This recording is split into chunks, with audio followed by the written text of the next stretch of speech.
Assalamualaikum warahmatullahi wabarakatuh. Berjumpa lagi bersama saya, tentunya Kang Makwan di channel Investigation.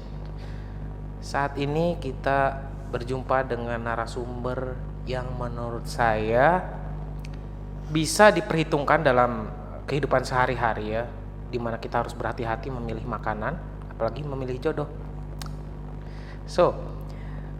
Di sini kita perkenalkan, mohon maaf, namanya siapa, Mas? Agus, Pak, nama sebenarnya. Agus nama sebenarnya. Bapak tuh harusnya ngumpetin, Pak. Nih Mos ada di sini. Diem aja sih. Agus nama sebenarnya. Nama palsunya siapa? Karena kita perlu nama palsu Pak di sini. Panggil aja Ujang. Oke. Mang Ujang. Mang Ujang ini terlibat dengan kasus makanan. Sebenarnya mohon maaf ya Mas ya. Nggak ada kopi. Mas Ujang ini sebenarnya yang dijual tuh apa sih sehingga Mas Ujang terlibat kasus yang menurut saya serius loh ini.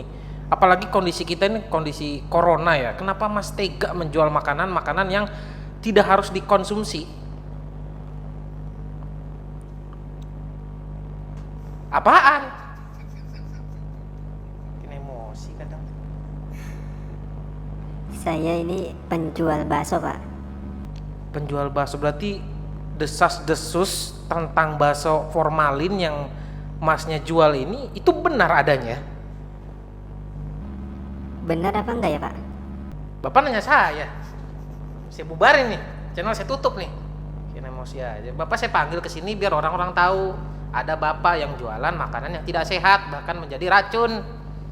Gitu. Boleh saya jelaskan, Pak? Ya memang harus Bapak jelaskan, jangan bikin emosi, Pak. Bapak saya datang ke sini, Bapak jelasin. Jangan bikin saya emosi. Silakan. Oke, jadi awalnya itu tahun 76 saya lahir. Saya dibesarkan di keluarga yang... Maaf, Mas. Ini bukan interview. Saya bukan HRD, Mas. Saya ini adalah pengguna channel YouTube untuk membantu para masyarakat memilih dan memilah makanan yang sehat dan yang tidak sehat, bahkan itu beracun. Nah, Mas kesini saya nggak interview buat jadi karyawan saya.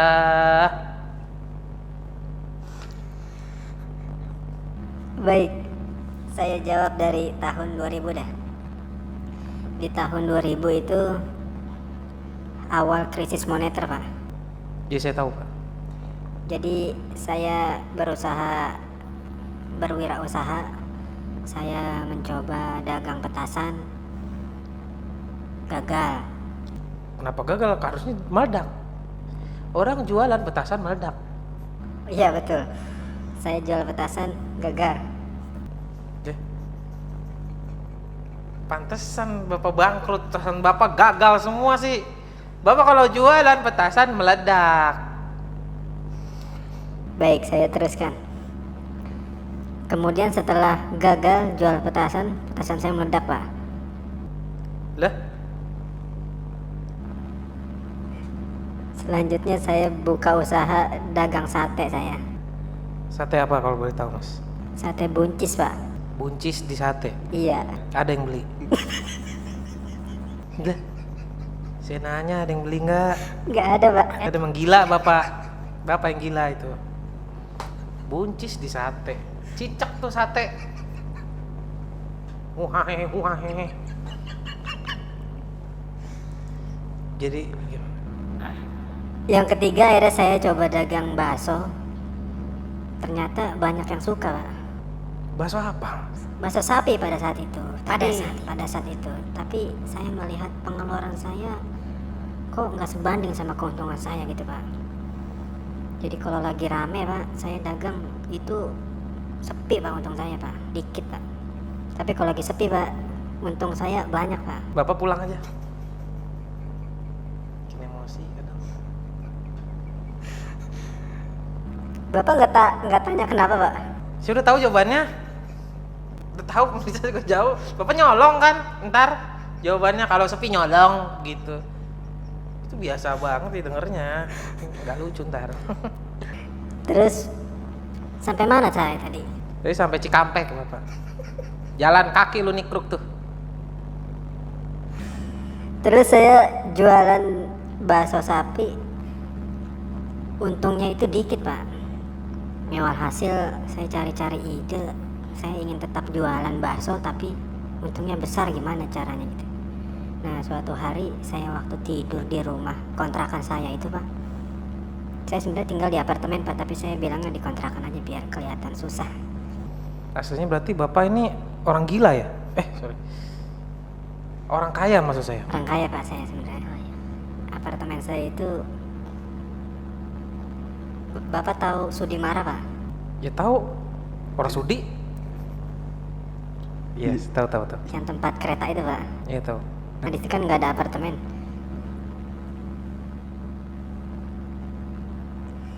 Saya akhirnya setiap malam itu Pak digigit tikus Pak kaki saya.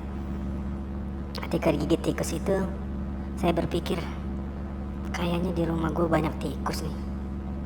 Akhirnya saya manfaatkan, saya coba tangkap satu tikus, ternyata itu anak apa yang saya tangkap. Bapaknya datang Pak, bapak tikus. Bapak setan. Bikin emosi gue kan. Gimana caranya Bapak bisa tahu itu bapaknya, emaknya, tetangganya? Kalau yang datang Bapak tangkap itu yang datang komodo gimana? Bikin emosi aja kan. Jadi cara bedanya Pak, ketika bapak tikus itu datang, dia ada kumisnya Pak.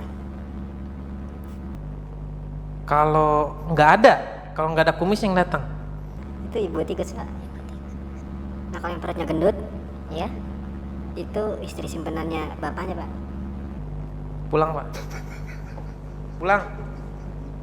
Emosi aja kan. Oke saya lanjut. Jadi saya jualan bakso tikus itu, saya coba, saya olah tuh, saya dapat dagingnya, saya kulitin. Perlu ceritain Pak kulitinnya? Boleh, itu kulitnya jadi kulit beduk nggak? Oh enggak Pak, enggak bisa Pak kulit beduk. Jadi saya kulitin, ya saya dagingnya saya ambil, saya cobain Pak. Muntah-muntah Pak saya seminggu. Bapak coba sendiri berarti. Enggak jualan saya seminggu Pak. Akhirnya teman-teman pada nanya kenapa enggak jualan. Saya bilang saya sakit. Nah, saya sakit, saya berobat ke rumah sakit Pertamina, ya kan, ketemu dokter siapa itu saya lupa. Ini cerita apa sih Pak? Saya juga nggak tahu, saya kira Bapak cerita tumor ganas, Bapak melewati penyakit tumor ganas. Bapak ini kan jual, cuma nanya Bapak kenapa jualan bakso. Ini kan judulnya bakso formalin, kenapa jadi bakso tikus? Oh iya saya lupa. Baik, saat ini Bapak jualan bakso tikus. Jadi Omset yang didapat itu berapa sih Pak sebulan? Sehingga Bapak itu pengennya jualan bakso tikus. Dan kenapa bakso tikus yang dipilih? Kan ada cicak, komodo, ya kan, buaya. Itu kenapa nggak bakso itu aja? Jadi sebenarnya emang double sih Pak. Selain pakai formalin, dagingnya daging tikus Pak. Iya. Jadi bakso formalin yang Bapak buat itu ternyata dagingnya itu daging tikus. Bapak ini terlalu tega. Targetnya itu siapa Pak? Targetnya itu ya orang-orang yang lapar Pak. Ya tahu kan makanan, Bapak jualan makanan, target orang lapar, bener. Masalahnya itu siapa yang menggandrungi, yang membeli? Biasanya karyawan-karyawan kantor ya kan. Mereka kalau siang-siang kan suka meeting tuh Pak. Nggak istirahat, jadinya mereka nggak beli bakso Pak. Nah, supir-supir bus yang lewat tuh nanti dia yang beli bakso saya Pak. Mobil bus kan kenceng, kenapa dia yang nggak beli? Harusnya Bapak ngomong yang karyawan. Ntar saya tutup nih channel nih. Bapak gimana? Jangan-jangan Pak, saya yang bukan ngundang tukang bakso nih, orang gila. Boleh saya lanjut Pak? Silakan Pak. Jadi omset saya itu Pak, sebulan itu 30 hari Pak, bisa dapat 150 juta Pak. Duit semua Mas.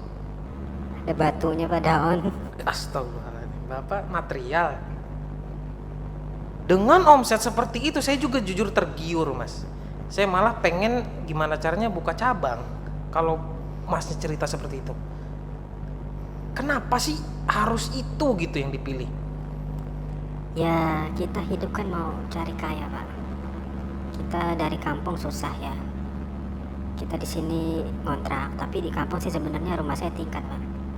Tingkat 3, sawah berhektar-hektar, bini 4. Ya, mindo mulu sih. Bikin emosi aja kadang.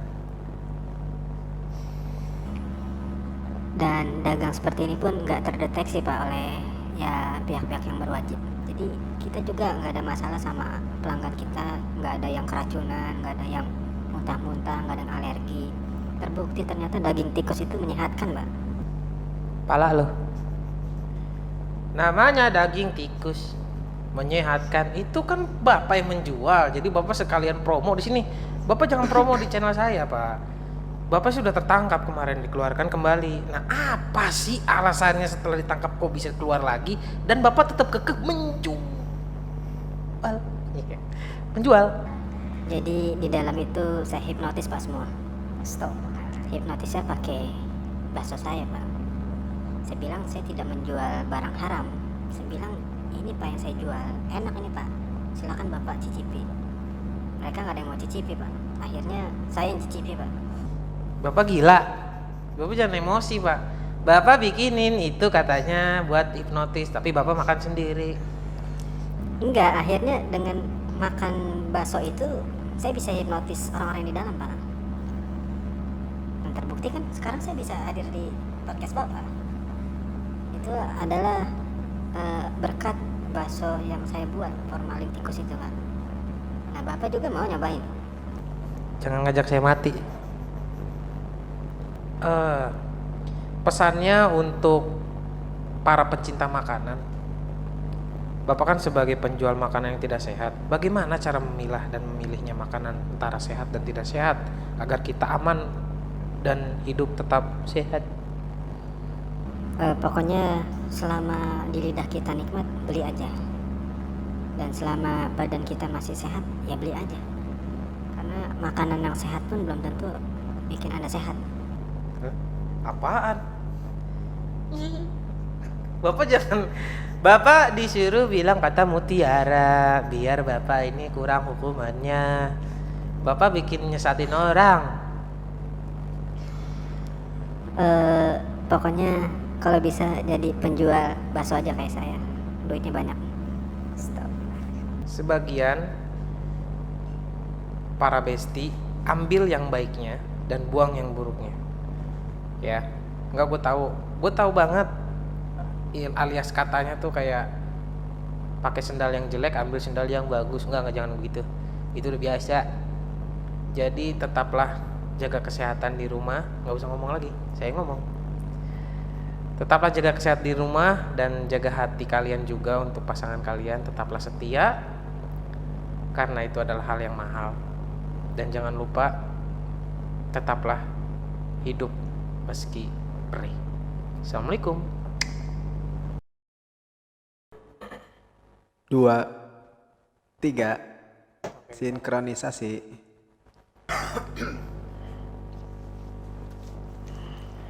Gak usah, lu kan buruk ntar. Gue yang ganteng gue aja. Udah.